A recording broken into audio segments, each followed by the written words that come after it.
जय जगन्नाथ जय श्री कृष्ण गीता ज्ञान ओडिया भीतर को बहुत दिन पर आपण मानक स्वागत करुच्ची। तो जो गीता ज्ञान गीतार प्रत्येक अध्याय देखिए आज्ञा जोग माने भगवान सहित युक्त होबार मार्ग सी हूँ जोग। तेणु जो आम गीता पाठ करुचे गीता पाठ पूर्व जो आम खाइबा जाऊे कौन करुचे ना बासनटे थालीटे ताटियाटे गिनाटे चामचटे ये सब यूज करुचे व्यवहार करुचे।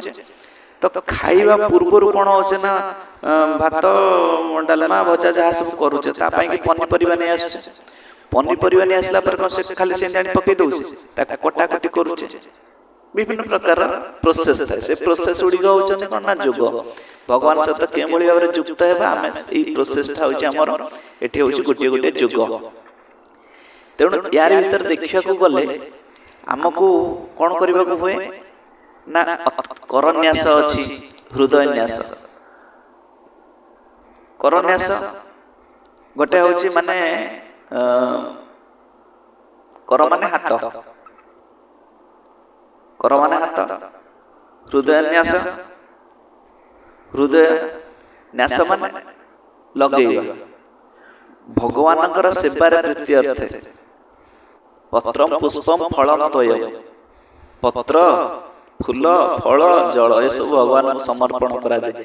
तो पत्र हूँ कर पत्र मान भगवान सेवारे आमे सब नियोजित होइकी रही पुष्प माने मन रूपक फूलटी को भगवान को समर्पण करिबा फल आमे जहा कर्म करिचे तार जो फलटी भगवान को समर्पण कर दवा जहाँ गीता भितर आपण माने सब शुणी जल माने आखिर जल रे भगवान को प्रेम रे उठ हुए आखिर जल आमे भगवान उद्देश्य कांदिबा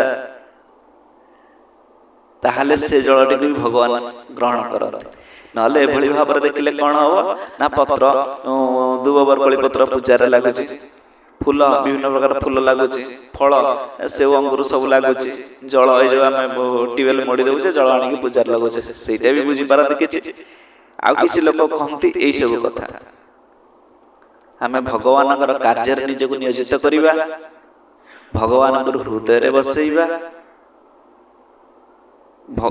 आम जो कर्म कर फल को आम भगवान को समर्पण करदे आ गोटे कौन ना भगवान प्रेम सब आखिर अनवरत जो भाव में भगवान जमी गोपी माने विरह वेदना सही विरह वेदना केतବେଳେ पाखरे आसीगले से कांदुछन्ती आनंद अश्रु केतବେଳେ विरह वेदना आखिर अश्रु जलुचे से सब भी भगवान ही ग्रहण करता। तेणु भगवान प्रीति अर्थे आम जो कर्म करिया के भाव में कर्म कले जब कर्मयोग अच्छा तेणु आज गोटे जिनस जो हृदय न्यास करन्यास ध्यान ये सब जिनस जानिबा जहाँकि आपण माने जानिथिबे जो गीता प्रेस गोरखपुर यही बही दिए अच्छे करन्यास। तो करन्यास होचंती कौन ना ओम अस्य श्रीमद् भगवत गीता माला मंत्रस्य भगवान वेदव्यास ऋषि अनुष्टुप छंदः श्रीकृष्ण परमात्मा देवता असच नौन शोचस्तं प्रज्ञावादंश्च भाससीति विजं सर्वधर्मान् परित्यज्य मामेकं शरणं व्रज इति शक्ति अहं तं सर्वपापेभ्यो मोक्षयिष्यामि मा सूचयति किलकं नैनं चिन्तन्ति शस्त्राणि नैनं दहति पावक इत्याङ्गुष्टाभ्यां नमः न च क्लेदयन् तपो न शोषयति मारुत इति तर्जनीभ्यां नमः अच्छेदयमुदाय अयं क्लेदशस्य एव च इति मध्यमाभ्यां नमः नित्यसर्वगते स्थाणुरचलयन् सनातन इति नामिकाभ्यां नमः पश्चिमे पार्थरूपाणि शतशुद्धसहस्रश्रेति कनिष्ठकाभ्यां नमः नाना विधानि दिव्यानि नाना वर्ण कीर्तनी च इति करतल कर पृष्ठाभ्यां नमः इति करन्यास। ये मंत्र भीतर रहउछि कोन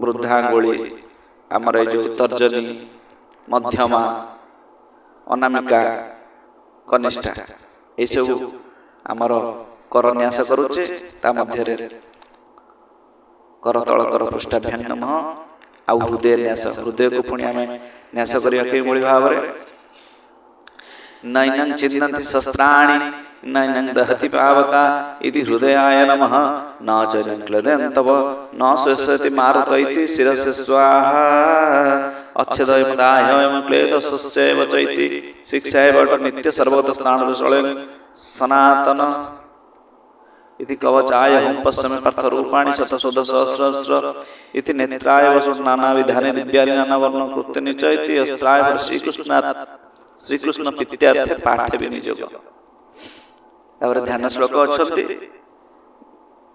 आउ एपट आउ कोन रोसन ना ध्यान अथ ध्यान भगवान में ध्यान करिबा शांताकारं भुजगशयनं पद्मनाभं सुरेशं विश्वाधारं गगनसदृशं मेघवर्णं शुभांगं लक्ष्मीकान्तं कमलनयनं योगिर्विध्यानगम्यं वन्दे विष्णु भवभयहरं सर्वलोकैकनाथं जन ब्रह्मा वरुणेन्द्र रुद्रमरुतस्तुत्वन्ति दिव्यस्तवैः ऋवेदे संगपदक्रमोपनिषदे गायन्ति जं सामगाः ध्यानवस्थित तद्गतेन मनसा पश्यन्ति जं योगिनो जस्सन्तं न विदुषुरासुरगणा देवाय तस्मै नमः देवाय तस्मै नमः। ये जो गीता गुड़िक आम पाठ कले आम कौन हुए ना गीता पाठ कले आम कौन हुए ना गीता शास्त्र मिदं पुण्य ज पठेत पयत पुमान विष्णु पदवाप्नोति भय शोक दिवर्जित।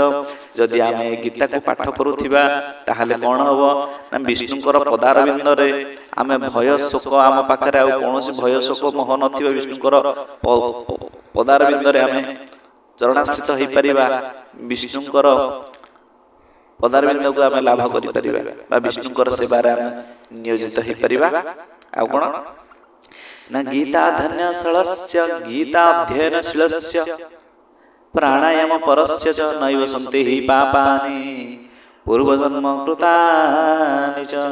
गीता को अध्ययन करिया जदि प्राणायाम प्रति दिन गोटे प्राणायाम करो बा योग करो सेपटी गीता अध्ययन करने द्वारा कौन हुए ना नई बसंती ही पापानि पूर्वजन्म कृतानि च। आमको आम भितर ये जो सब जन्म जन्मर पाप नष्ट हो जाए आउ कौन हुए ना आमको पुनर्बार जन्म नवा हुए ना। मल निर्मोचन पुंसा जल स्नान दिने दिने सकृत गीता स्नान संसार मलनाशनम। जेमिति आमरे मलत्याग करुचे शौच होचे से भाव में जदि गीतामृत बा गीता ज्ञान बा गीतार सागर भितर आम सब स्नान करवा ताहले आमर संसार मल नष्ट हो कौन काम क्रोध लोभ मोह अहंकार पांच मनर जो 25 विषय भोग लगी सी कौन कर नष्ट हो भगवान प्रीत्यार्थे चली गीता सुगीता कर्तव्य कि मनी शास्त्र विस्तरे जाय स्वयं पद्मनाभस्य मुख पद्मात् विनिश्रुता। ये जो गीता आम मानकर कर्तव्य बनी जा दरकार कहीं ना जहाँ होती भगवान मुख निश्रुत बाणी श्रीकृष्ण अर्जुन को जो गीतार बाणी देइछन्ति भगवान मुख निश्रुत बाणी अच्छे से कथा। तेणु आमको से गीतानुसार आमको कर्तव्य ही करिगले आम भगवान पदारविंद स्थान पाई परिबा। भारतामृत सर्वस्वं विष्णुर्वक्ता पदवी निश्रुतम गीता गंगोदकम पित्वा पुनर्जन्म न विद्यते। तेणु यही गीतार्पक गंगा को आम जदि सब पान करिया विष्णु वक्ता पदवी निश्रुतम गीता गंगोदकम पित्वा पुनर्जन्म न विद्यते। आम जदि गीतामृत को पान करिबा ताहले हमर पुनर्जन्म हुए नाही। सर्वोपनिषद गावदुग्धा गोपालनंदन पार्थवस्य सुधीर्भक्त दुग्धम गीतामृतम महत्। समस्त शास्त्र से भगवान विष्णु को जेतबळे आराधना करूचंती पार्थवस्य सुधीर्भक्त दुग्धम गीतामृतम महत्। जे भली भावरे जेमती कामधेनु समस्त संसार टाकू से दुग्ध देकरी बिना सकाळे बंचेई देइथिले से भली भावरे बा कहिबाकू गले आ गोटे कोन ना दग्ध माने नष्ट होई जाए କ'ଣ ନା ଆମ ଭିତରେ ଯେ ସବୁ ବିଷୟା ରସ ଥାଏ ସେ ସବୁ ନଷ୍ଟ ହେଇଯାଏ ବା ଗୋଟେ ଅମୃତକୁ ଆମେ ପାନ କରିବାରେ ସାମର୍ଥ୍ୟ ହଉ। ତେଣୁ ଗୀତାଟି ହେଉଛନ୍ତି ଅମୃତ, ଭଗବାନଙ୍କର ମୁଖାରବିନ୍ଦ ବା ମୁଖମୃତ। ଏକ ଶାସ୍ତ୍ର ଦେବକୀ ପୁତ୍ର ଗୀତମେକ ଦେବ ଦେବକୀ ପୁତ୍ର ଏବ ଏକ ମନ୍ତ୍ରସ୍ତସ୍ୟ ନାମାନି ଜାନି କର୍ମାପେକ୍ଷଂ ତସ୍ୟ ଦେବସ୍ୟ ସେବା। ତେଣୁ ଯଦି ଆମେ ଭଗବାନ କୃଷ୍ଣଙ୍କର ଉପାସନା କରିବା, ଭଗବାନଙ୍କର କୃଷ୍ଣଙ୍କର ନାମ ହିଁ ନେବା, ତାହେଲେ ଏହି କୃଷ୍ଣଙ୍କର ନାମ ନେବା ଫଳରେ ସମସ୍ତ ଦେବତାଙ୍କର ହିଁ ପୂଜା ହେଇଯାଇଥାଏ। ସବୁ ଦେବତାଙ୍କୁ ଗୋଟିଏ ଗୋଟିଏ ଗୋଟିଏ ଗୋଟିଏ କରି ପୂଜା କଲେ ବହୁତ ସମୟ ଲାଗେ। ଯଦି ଭଗବାନ କୃଷ୍ଣଙ୍କର ଆରାଧନା ପୂଜା କରାଯାଏ ତାହେଲେ ସମସ୍ତ ଦେବତାଙ୍କ ପାଖକୁ ପଳେଇଯାଏ। କାହିଁକି ନା ଭଗବାନଙ୍କ ଠାରୁ ସମସ୍ତେ ସୃଷ୍ଟି। ଏଭଳି ଭାବରେ କଥା ଅଛି, ଉପର ଠାଉଣିଆ ଭାବରେ କହିଦେଲେ ଭିତରକୁ ଗଲେ ଆହୁରି ଗୂଢ଼ ତତ୍ଵ, ଏଇ ଯୋଉ ଶ୍ଲୋକ ଗୁଡ଼ିକର ଆହୁରି ବହୁତ ବହୁତ ଗୂଢ଼ ତତ୍ଵ ଅଛି। ଆଉ ଗୂଢ଼ ତତ୍ଵକୁ କହିବା ପାଇଁ ସେଇଭଳି ଭାବରେ ଗୁରୁଙ୍କର ଆବଶ୍ୟକ। ଆମର ଦୈନନ୍ଦିନ ଜୀବନରେ ଗୁରୁ ହେଉଛନ୍ତି ନିହାତି ଆବଶ୍ୟକ। ଗୁରୁ ବିନା ମୁକ୍ତି ନାହିଁ। ଗୋଟେ ଭିଡ଼ିଓ ବି ଅଛି ମୋର, ଦେଖିବେ ଯେ ଗୁରୁ ବିନା ମୁକ୍ତି ନାହିଁ। ତ ଗୁରୁଙ୍କୁ ନାମ ନିବହନାର ଗୁରୁ ହିଁ ସାକ୍ଷାତ ଈଶ୍ୱର। ଯେଉଁଭଳି ଭାବରେ ଆପଣମାନେ ପୂଜା ପାଠ କଲାବେଳେ ଗୋଟେ ଭଲ ବସ୍ତ୍ର, ସଫା ବସ୍ତ୍ର ପିନ୍ଧୁଛନ୍ତି, ମନକୁ ନିର୍ମଳ କରୁଛନ୍ତି, ଗୋଡ଼ ହାତ ଧୋଇ ଦେଇ ଯାଉଛନ୍ତି, ତାପରେ ପୂଜା କରୁଛନ୍ତି, ସ୍ନାନ କରୁଛନ୍ତି, ପୂଜା କରୁଛନ୍ତି। ସେଇଭଳି ଭାବରେ ଗୀତା ପାଠ କଲା ବେଳକୁ କରନ୍ୟାସ ହୃଦୟନାଶ ଏ ଦୁଇଟା ନିହାତି ଆବଶ୍ୟକ। ମନେ ମନେ ମନେ ମନେ କରନ୍ୟାସ ହୃଦୟନ୍ୟାସ କରିବେ। ତାପରେ ଗୀତା ପାଠ କଲେ କ'ଣ ନା ଆମେ ସେ ଗୀତା ଜ୍ଞାନ ରୂପକ ଆମେ ପ୍ରବେଶ କରୁଛେ ବା ଗୀତା ରୂପକ ଗଙ୍ଗାରେ ଆମେ ସ୍ନାନ କରୁ। ତେଣୁ ମନ୍ତ୍ର ହେଉଛି କ'ଣ? ମନାତ ତ୍ରାୟତି ମନ୍ତ୍ର, ଯିଏ ମନକୁ ଧାରଣ କରେ ସିଏ ହେଉଛନ୍ତି ମନ୍ତ୍ର। ତେଣୁ ଏସବୁ କରିବା ଦ୍ୱାରା କ'ଣ ହୁଏ ନା ଆମ ଭିତରେ ଭଗବାନ ହିଁ ଆସନ୍ତି। କାହିଁକି ନା କେମିତି ଆସନ୍ତି ନା ନାହଂ ତିଷ୍ଠାମି ବୈକୁଣ୍ଠେ ନାହଂ ଯୋଗିନା ହୃଦୟେନ ଚ ମଦ ଭକ୍ତା ଯତ୍ର ଗାୟନ୍ତି ତତ୍ର ତିଷ୍ଠାମି ନାମେ। କାହିଁକି ନା ମୁଁ ହେଉଛନ୍ତି ନାମ ମଧ୍ୟରେ ଥାଏ। କାହିଁକି ନା ଭଗବାନଙ୍କର ଆଉ ଗୋଟେ ନାମ ଅଛି ନା ନାମ ବ୍ରହ୍ମ, ଶବ୍ଦ ବ୍ରହ୍ମ, ଅକ୍ଷର ବ୍ରହ୍ମ। ଯଦି ଘରେ ଜଗନ୍ନାଥଙ୍କ ଫଟୋ ନାହିଁ ଲେଖିଦେବେ ଜଗନ୍ନାଥ, କୃଷ୍ଣଙ୍କର ଫଟୋ ନାହିଁ ଲେଖିଦେବେ ଜୟ ଶ୍ରୀକୃଷ୍ଣ, ରାଧାରାଣୀଙ୍କର ଫଟୋ ନାହିଁ ରାଧା, ଭଗବାନଙ୍କର ଗୋଟିଏ ନାମ ଲେଖିଦେବେ। କାହିଁକିନା ଭଗବାନ ସେଇ ନାମ ଭିତରେ ଆସନ୍ତି, ବିଭିନ୍ନ ସ୍ୱରୂପ ଦେଇ ଆସନ୍ତି। ରାମ ଲେଖିଦେବେ, ରାମ ହିଁ ସେଇ ନାମ ଭିତରେ ଅଛନ୍ତି। ତେଣୁ ଏଇ ନାମ ନେଲା ଭିତରେ କ'ଣ ହୁଏ ନା ଭଗବାନଙ୍କର ନାଁ ସ୍ୱରୂପଟି ଆସି ଯାଇଥାଏ। ସ୍ୱରୂପ ବି ଆସିବା ନିହାତି ଆବଶ୍ୟକ। କାହିଁକିନା ଯେତେବେଳେ ନାମଟା କେତେବେଳେ ସକ୍ସେସ୍ ହୁଏ ନା ଯେତେବେଳେ ଆମର ରୂପ ଧ୍ୟାନ ହୁଏ। ଆମକୁ ପ୍ରଥମେ ଆମର ରୂପ ଆସେ, ତାପରେ ଆମେ ଧ୍ୟାନ କରୁ। ଯେମିତି ଆମର ଶାନ୍ତ ଆକାରଂ ଭୁଜଗ ଶୟନଂ ପଦ୍ମନାଭଂ ସୁରେଶଂ।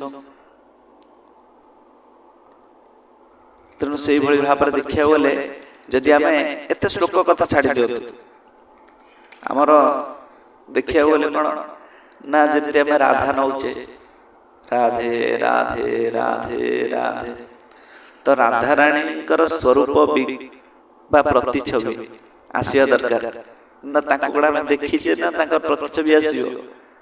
ତେଣୁ ଆମେ କ'ଣ କରୁଛେ ନା ବଜାରରେ ମାର୍କେଟରେ ମିଳିଯାଉଛି ରାଧାରାଣୀଙ୍କର ବିଗ୍ରହର ଫଟୋ, ତ ଆଣିବେ, ଭଲ ଭାବରେ ଟିକେ ଦର୍ଶନ କରିବେ। ଆଜି ଦେଖନ୍ତୁ ମା କେଉଁଭଳି ଭାବରେ ଅନେଇକିରି ହସୁଛନ୍ତି।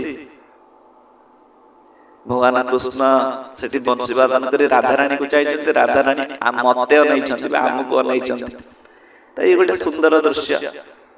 ଚରଣ ପାଖରୁ ଆରମ୍ଭ କରି ମସ୍ତକ ପର୍ଯ୍ୟନ୍ତ ସମସ୍ତ ବିଗ୍ରହଟିକୁ ଭଲ ଭାବରେ ଦେଖିବେ। ରାଧାଙ୍କର ନାମ ଉଚ୍ଚାରଣ କରିବା ପରେ ଯେତେବେଳେ ରାଧାଙ୍କର ସ୍ୱରୂପ ଆମକୁ ଦେଖାଯିବା ଦରକାର।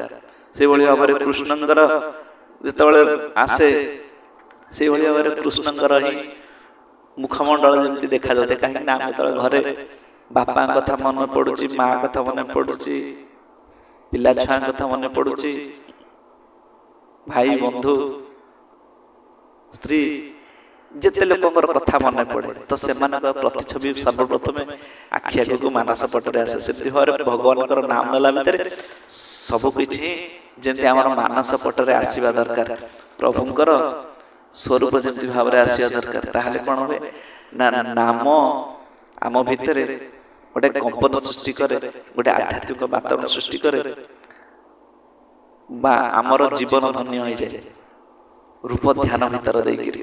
ତେଣୁ ରୂପ ଧ୍ୟାନ କଥା ଆମର ଯେଉଁ ଶ୍ୟାମା ଶ୍ୟାମ ଧାମର କୃପାଳଜୀ ମହାରାଜ ଅଛନ୍ତି, ତ ସିଏ ତ ବିଲୀନ ହେଇଗଲେଣି ପ୍ରଭୁଙ୍କ ସହ।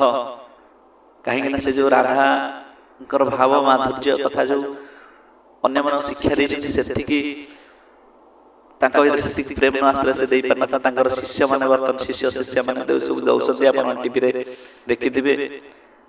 ତ ସେଥିରେ ଗୋଟେ ଜିନିଷ ହେଉଛନ୍ତି କ'ଣ ନା ରୂପ ଧ୍ୟାନର ସେ ବହୁତ ବଢ଼ିଆ କରି ତାଙ୍କର ଶିଷ୍ୟମାନେ କହୁଛନ୍ତି, ଆପଣ ୟୁଟ୍ୟୁବରେ ଶୁଣିବେ, ବହୁତ ଭଲ ଲାଗିବ।